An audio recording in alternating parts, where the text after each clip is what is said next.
August মাস এলেই মেঘনা ও তেঁতুলিয়া নদীতে ইলিশের জোয়ার দেখা যাওয়ার কথা, কিন্তু টানা কয়েক বছর ধরে মৌসুমে কাঙ্ক্ষিত ইলিশ মিলছে না। এবছর সেপ্টেম্বর পেরিয়ে গেলেও মাছ শিকার করে হতাশ হয়ে ঘাটে ফিরছেন জেলেরা। ভোলার বিভিন্ন ঘাট ঘুরে দেখা গেছে, দল বেঁধে নদীতে গিয়েও জেলেরা পাচ্ছেন মাত্র কয়েক হালি জাটকা কিংবা স্বল্প সংখ্যক ছোট আকারের ইলিশ। এতে নৌকার তেল ও চায়ের দোকানের খরচ বাদ দিয়ে প্রতিজন জেলে হাতে পাচ্ছেন মাত্র 50 থেকে 200 টাকা।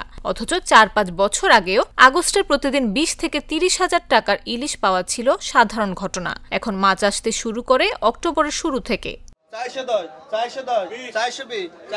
জেলেদের দাবি, ইলিশের ভরা মৌসুম পাল্টে গেছে। আগে আশ্বিনের পূর্ণিমায় মা ইলিশে নিষেধাজ্ঞা কার্যকর হলেও তা এখন আর বাস্তবতার সঙ্গে মেলে না। তারা মনে করেন, সঠিক সময় নিষেধাজ্ঞা না দেয়ায় মা ইলিশ ডিম ছাড়তে পারছে না। এর ফলে পরের মৌসুমে সংকট তৈরি হচ্ছে।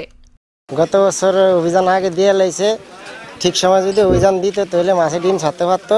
আগে আগস্ট মাসে নদীতে ভরপুর মাছ ছিল, মাছ পাইতাম।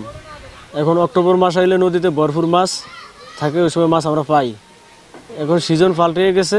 3 হালি জাকি মাছ পাইছি, আমরা 1300 টাকা বেচি। 1300 টাকা বেচা তেল খরচ দিয়া আমরা 50 টাকা করিয়া ভাগে পাইছি। আর 2 বছর আগে আমরা ভাদ্র মাসে ডিমালা ইলিশ মাছ পাইতাম, কিন্তু এই বছর ভাদ্র মাসের 17-18 দিন জায়গা, কিন্তু এখনো ইলিশ মাছের ফেটে কোনো ডিম আমরা পাইতেছি না। বাংলাদেশ মৎস্য গবেষণা ইনস্টিটিউটের সাবেক জ্যেষ্ঠ বিজ্ঞানী ডক্টর আনিসুর রহমানের মতে, জলবায়ু পরিবর্তনের প্রভাবেই ইলিশের মৌসুমে এই পরিবর্তন ঘটছে। বৃষ্টি আগে বা পরে হওয়ায় ইলিশের ডিম ছাড়ার সময়ও পাল্টে যাচ্ছে। এ বিষয়ে গভীর গবেষণার প্রয়োজন রয়েছে। ইলিশের যে ডিম ছাড়ার হার, ইলিশের প্রাপ্যতার হার, এই জিনিসগুলি বৃষ্টি বাদল সহ আবহাওয়াগত যে পরিবর্তন, কিছু আগে পরে বৃষ্টি হওয়া, বেশি হওয়া, কম হওয়া ইত্যাদির উপর নির্ভর করে এই পরিবর্তনগুলোর প্রবণতা লক্ষ্য করা যাচ্ছে। তবে এই বিষয়ে ব্যাপক গবেষণার যেমন প্রয়োজন রয়েছে, তেমনই এটিকে কাজে লাগাতে হলে এই গবেষণা ব্যবস্থাপনাটাকে ঢেলে সাজানো দরকার বলে মনে করছি। ভোলা জেলা মৎস্য কর্মকর্তা বিশ্বজিৎ কুমার দেব জানান, জেলেদের দাবির বিষয়টি মন্ত্রণালয়ে প্রস্তাব আকারে পাঠানো হবে।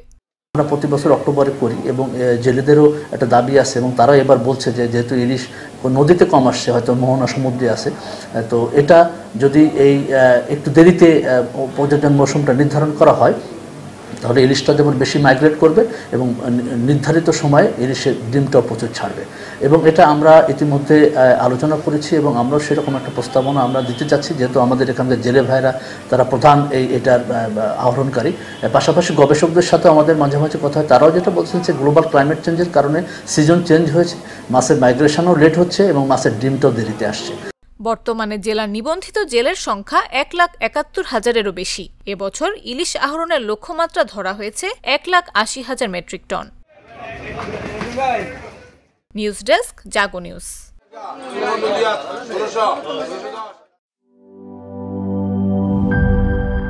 বান্ডেল থাকলে প্রতি সেনমানিতে টাকা বাঁচবে। বিকাশ সেনমানি বান্ডেল কিনে জিতুন প্রতি লেনদেনে।